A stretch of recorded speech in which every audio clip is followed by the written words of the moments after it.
Quixadá, a palavra em língua de índio, quer dizer curral de pedras. Realmente é um imenso curral de pedras, um círculo de pedras, onde no meio delas é a minha cidade.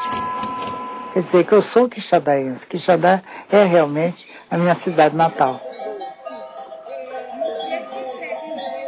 A Raquel começou a ler muito cedo, com 5 anos ela aprendeu a ler, e daí começou a ler Alencar, ler Machado, ler Júlio Verne, que ela se apaixonou. O estudo da Raquel antes do colégio foi só em casa, com a família, com o pai. Minha mãe não acreditava em educação formal. Minha mãe era uma mulher de espírito muito moderno, muito inteligente, e meu pai me contava as vidas dos reis de França, a história da França. Preparavam bem literatura, mas na matéria religiosa ela estava um pouco atrasada. Mas um dia nós fomos visitar minha avó Raquel, e ela me chamou e disse: minha santa, você sabe rezar? Eu disse: sei. Então vem cá, senta comigo. E sentou na rede com ela e disse: faz o sinal da cruz. Eu fiz com a mão esquerda. Aí minha avó ficou escandalizadíssima, viu que eu não sabia rezar coisíssima nenhuma, ninguém me ensinava em casa, e fez um conselho de família, deu uma grande espinafração no meu pai e na minha mãe, e junto com as outras tias, decidiram que eu ia para o colégio das irmãs. Ela chegou mais ou menos aqui com 10 anos, e a nossa superiora na época era irmã Apoline Simas.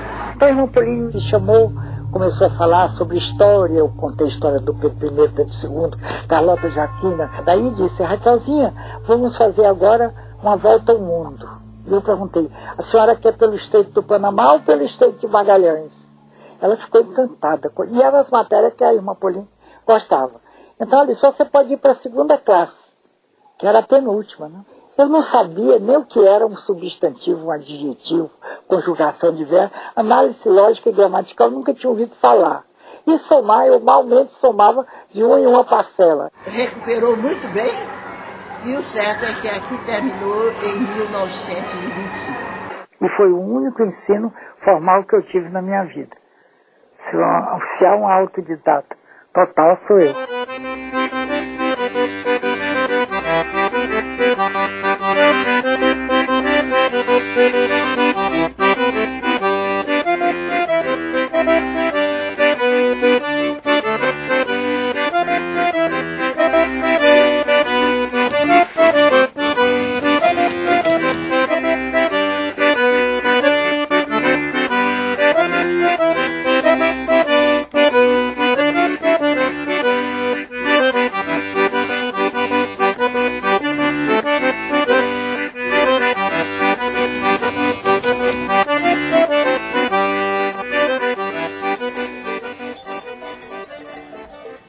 Quando eu tinha 9 anos, uma vez, papai me trouxe aqui, me mostrou a fazenda, e disse: quando você casar, mande seu marido fazer uma casa aqui de frente para o nascente, mande tapar aquele açude e mande fazer o curral longe da casa, para quando chover, o sujo do curral não ir para a água do açude. Depois, quando casada com o Oyama, nós herdamos a fazenda e nós obedecemos literalmente.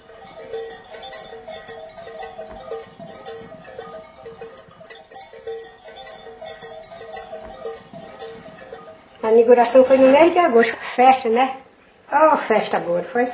Uma festa da comieira.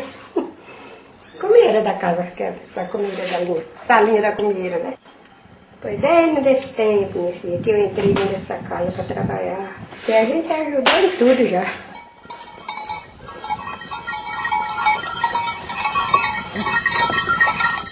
Passava toda parte do inverno de chuva lá. Quando chegava setembro, outubro, ela vinha para cá. Aí ficava até o outro ano, até abril, maio do ano seguinte. Aí voltava para lá. De forma que ela teve essa vivência muito grande lá no Não Me Deixe. Ela sempre dizia: minha vida é o não me deixes.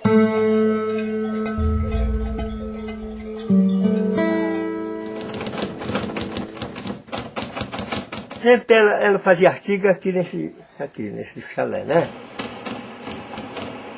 Às vezes, escrevia nesse primeiro quarto aí, botava na janela, porque era bem claro e ventilado, e escrevia. Mas batia com a rapidez Ela começou na literatura escrevendo uma crônica, criticando a escolha da Rainha dos Estudantes, que era um concurso de Miss hoje. Assinada com o pseudônimo Rita de Queluz, arrasando com tal concurso de beleza. E aí, os jornalistas que receberam ficaram muito impressionados com o estilo dela, que era um estilo muito diferente. Aí foram descobrir quem era. A carta tinha sido postada pelo correio e vinha de Quixadá. Então dizem que o Jade de Carvalho e o de Jaci de Menezes foi quem descobriram. Não, isso é a Raquelzinha, filha do Daniel. Que foi imediatamente convidada para escrever nesse lugar. E ela assinou uma coluna literária durante muito tempo no jornal O Ceará. E depois parece que foi um castigo. Em 1931 a Raquel foi eleita Rainha dos Estudantes. E tem uma história engraçada que a Raquel é cheia dessas coisas. No dia da coroação dela como rainha, o João Pessoa tinha sido assassinado. Ela saiu correndo, jogou a coroa de lado e disse: eu sou repórter, eu vou cobrir essa notícia.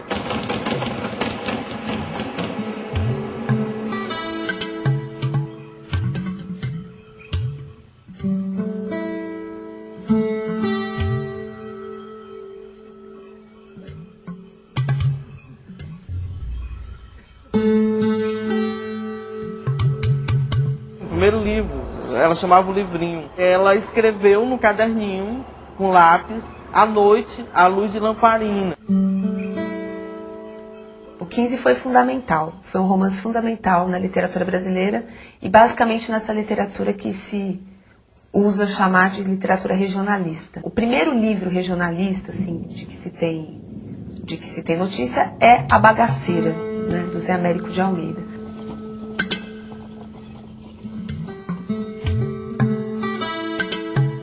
Alguns autores cogitaram que, na verdade, fosse romance de homem com pseudônimo de mulher.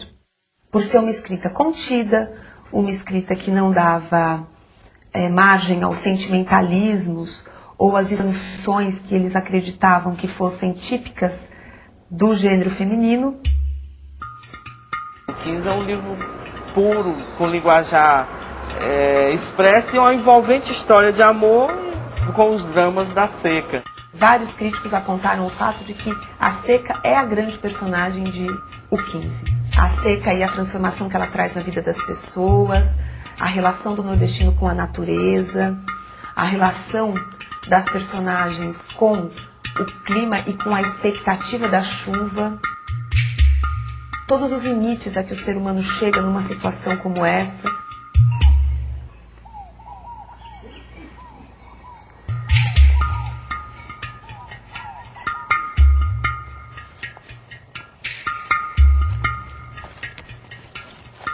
Raquel nasceu em 1910, então ela tinha 5 anos quando aconteceu a seca do 15. Ai, nossa, que está no céu. E a seca de 15 foi muito marcante, aquele período todo. E ela mostra no livro a devoção. É tanto que ela começa o livro com a mãe Nácia se benzendo, né, fazendo uma prece a São José pedindo chuva. Que é aquela coisa muito nordestina, muito nossa.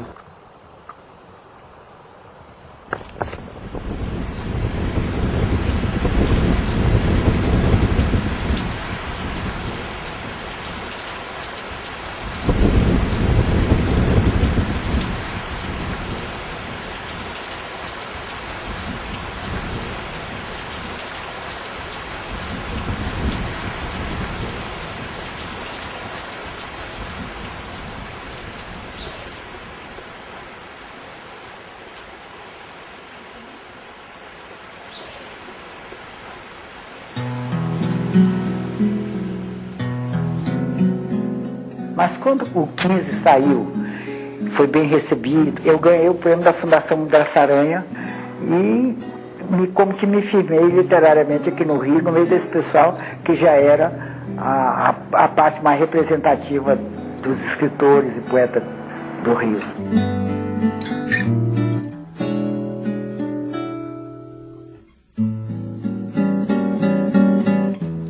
Vindo para o Rio, ela imediatamente arranjou um emprego no Cruzeiro e virou uma cronista. Então, até o finalzíssimo da vida dela, Raquel fez sua crônica semanal, que acabou sendo uma crônica nacional.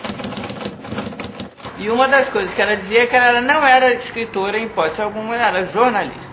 Raquel foi uma grande cronista, talvez maior do que romancista. A crônica é um gênero literário que eu acho muito interessante, porque ele fica entre o jornalismo e a literatura. De 30 para até 90 e tantos, a história do Brasil está toda lá, nas crônicas dela. Evangeline Miguel é porque vivia-se os dias da guerra. E os rapazes norte-americanos que vinham por mar para cá, o último porto deles era Fortaleza. De Fortaleza eles iam para a guerra. Tinha o Zeppelin, que era aquela coisa extraordinária, que tinham histórias lendárias em todo o Zeppelin. E as moças cearenses eram apaixonadas pelos rapazes norte-americanos, todos bonitos, altos, loiros, aquela coisa toda. E as moças cearenses abandonaram os cearenses e se iludiam com aqueles rapazes.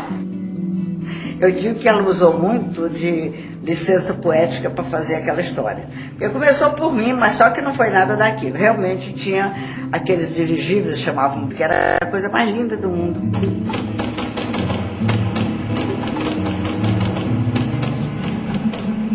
Em 2 páginas ela consegue resumir toda a história da guerra aqui no Ceará, os efeitos da guerra no Ceará.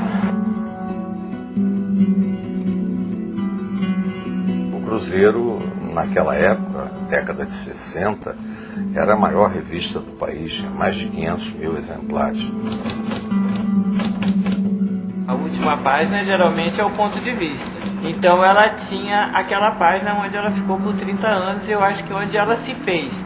A construção da personagem e da autora Raquel foi feita mais no Cruzeiro do que no 15, que foi um livro que ela, como escritora, ela era muito, uma que é bissexta, né? Ela passava tempo sem escrever, depois escrevia, mas a militância na imprensa diária fazia com que ela estivesse sempre em evidência na cena cultural, né? Pela crônica. Porque a Raquel, ela se guardou muito para fazer livros de qualidade, ela não brigou pela quantidade. Ela tinha muito assunto político, mas ela tinha o Ceará, né? Ela tinha uma coisa regional, um toque regional que não abandonava ela em hipótese alguma. Fazia crônica em todos os lugares, mas você via sempre que ela estava no Ceará. Ela carregava o Ceará dentro dela.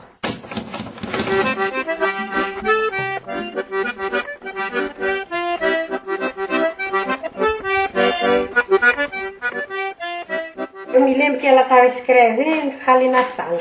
E eu estava ali sentada no alpendre e ela chegou para mim. Vocês se lembram daquela música da velha debaixo da cama? Aí eu sei não, Madre Raquel, eu me esqueci, não sei mais não. Vocês sabem, vocês não querem cantar. Cante aí, porque eu quero saber, que eu estou escrevendo um artigo e eu quero saber. Ai, Madre Raquel, não sei mais como é, não me lembro mais não. Ela cantava um pedacinho e tal, né? Assim, eu digo, mas eu não me lembro, não sei a música toda, que era para fazer isso tudo, ela fazia um artigo. A velha debaixo da cama. A velha debaixo da cama, a velha criava um povo. Na noite que se danava, o rato chiava, o gato miava, cachorro latia, macaco pulava, o povo fuçava e a velha dizia: ai meu Deus, se acaba tudo, tanto bem que eu te queria. A velha debaixo da cama, a velha criava um bode. Na noite que se danava, o rato chiava, o gato miava, cachorro latia, macaco pulava, o porco fuçava, o bode berrava e a véia dizia: ai meu Deus, se acaba tudo, tanto bem que eu te queria. A velha debaixo da cama. Eu não sei mais, me esqueci. Eu sabia todinha. Criava um macaco, criava cachorro, criava um bocado de bicho que essa velha criava. É música velha, música antiga. Ela gostava, ela dava o maior valor, Madre Raquel. Desde o meu nascimento, ela foi ser minha madrinha, na fazenda, naquela fazenda. E o doutor Roberto Padrinho. Aqui mesmo quase todo mundo era filhado dela.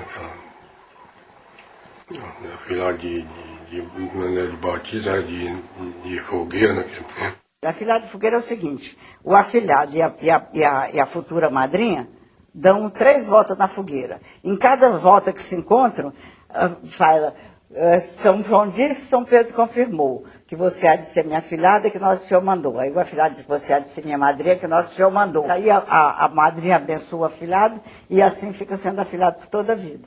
E a Raquel tinha montes deles, né?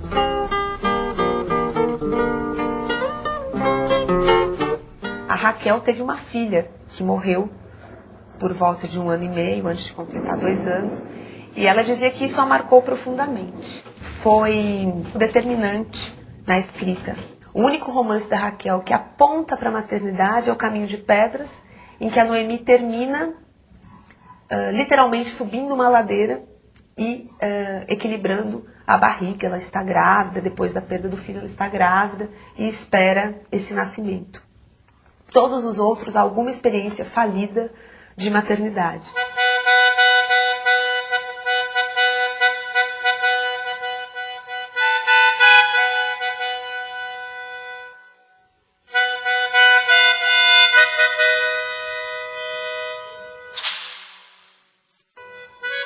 Mas em 39, o meu primeiro marido, o nosso casamento tinha sido muito abalado com a morte da nossa filha. Nos separamos, nesse tempo era disquite. E em 41 me casei com o Oyama de Macedo, médico.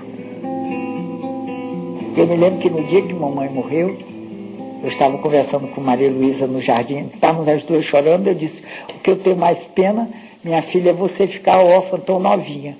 Ela levantou aqueles olhos para mim e disse, enquanto você for viva, eu nunca vou ser órfã. Aquilo me consolou muito. E realmente a nossa relação é de mãe e filha. Os 2 filhos dela me chamam de avó. Eram os meus netos. Meu neto fez uma crônica muito bonita, uma crônica famosa chamada O Estranho, quando o Flávio nasceu. E depois ficou escrevendo sobre eles. Eu era louca por criança, tanto que essas histórias do livro infantil dela são belíssimas, né? Tem o Daniel, o Menino Mágico. Eu sou o vilão do Menino Mágico. Sou irmão mau. É um menino de uma família de classe média que começa a fazer mágicas. Ele é o menino mágico, eu sou o irmão chato, né? Que eu sou mais velho que ele, eu era meio chato, aperreava ele. Então ela, para encher a bola dele, escreveu o Menino Mágico e colocou ele como protagonista.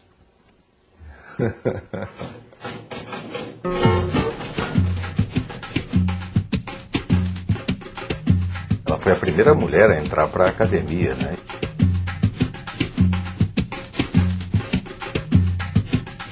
Estava no Estatuto da Academia que era uma coisa para escritores homens. E a entrada da Raquel era a entrada da mulher na literatura brasileira. Essa posse foi uma festa nacional. Tinha torcida, ela era vascaína, né? Então tinha torcida vascaína na entrada da academia toda aos gritos. Eram milhares de pessoas, a cidade parou. Tinha a escola de samba, era uma coisa literalmente gigantesca. Uma das coisas mais engraçadas que eu acho da posse da Raquel é o impasse do fardão. O fardão foi desenhado para homens. Você faz com uma mulher, vai tomar posse com essa roupa? Fizeram desfiles de moda, com vários costureiros famosos apresentando versões femininas por fardão. A academia parou para inventar essa roupa da Raquel.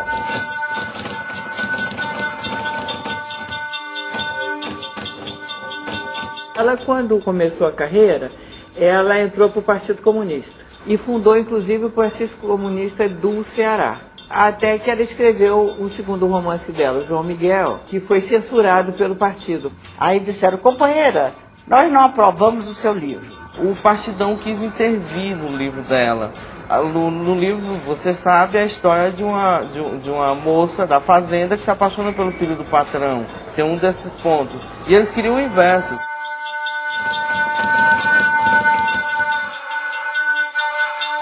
Assim nós não aprovamos. Ela disse que pegou os originais e vinham passando em bonde. Então ela correu, disse que viu a porta aberta lá atrás, aí disse, não, me dê meus originais. Aí correu e disse, eu não vou fazer nada disso que vocês estão dizendo, eu vou me embora, passar bem. Aí correu, pegou um bonde que ia passando e publicou o João Miguel tal como ela queria, tal como ela tinha escrito.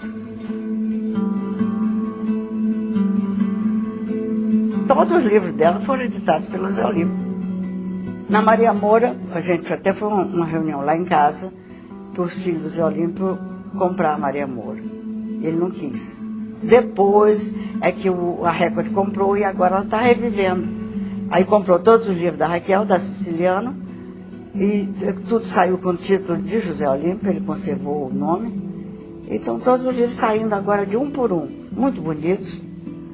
E foi essa a história dela na Zé Olímpio. Até o Zé Olímpio morrer, ela ainda estava lá.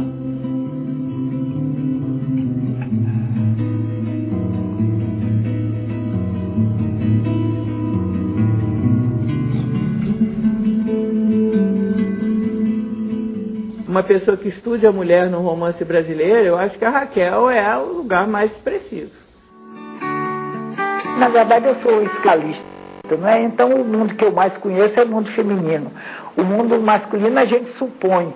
Então, a gente cria aqueles arquétipos masculinos. Enquanto que o mundo feminino, com suas riquezas e suas pobrezas, eu conheço muito melhor porque é o meu mundo. E quem escreve só tem a sua experiência para dar. E sempre a primeira pessoa feminina. No caso da Dora Doralina, por exemplo, as Três Marias também, Conceição, tudo aparece, né, como a narradora, a própria narradora. O caso curioso é que o único romance que era em terceira pessoa é o Galo. E o personagem principal não era uma mulher, era um personagem homem, né, que exercia ali primeiro a função de garçom, depois ele perde até a função de garçom porque ele não tem um braço bom. Então você começa a perceber que é um homem e um homem fraco. O último romance dela, que é o Maria Moura, né, que foi escrito com 80 anos, o que é fascinante, porque é um bang-bang aquilo. É um livro de ação, pura ação, né? Tem ação o tempo todo.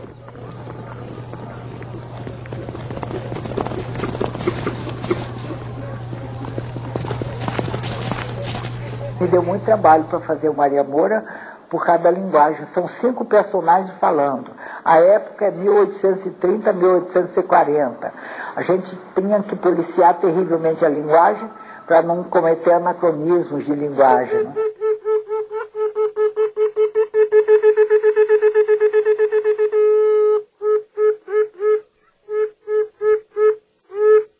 Eu me lembro ela descobrindo esse assunto. Ela chegou a escrever um livro inspirado na Rainha Elizabeth, que é um monstro, né? Era um monstro.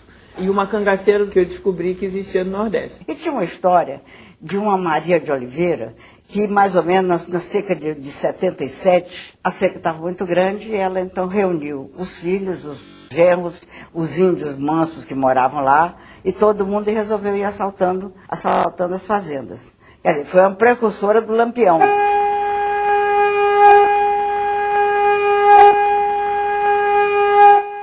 Embora a Maria Moura ela se travista, né, de homem, ela corta o cabelo, né, que é um rito de passagem dessas mulheres, ela veste a roupa do pai, ela não esconde a identidade feminina, todos sabem que ela é mulher. Se você vê nos personagens todos, eles um pouco se libertam numa situação familiar opressora e partem para uma aventura geralmente acelerada, como é o caso da Maria Moura, que sai a cavalo para a vida, né? E ela termina também assim, né? Continua cavalgando.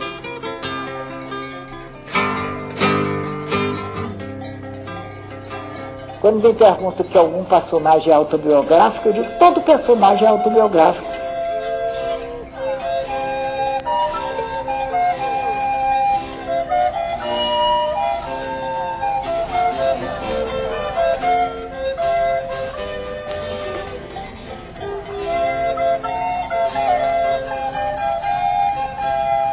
Desde o começo, a morte estava sobrevoando, desde a crônica jovem.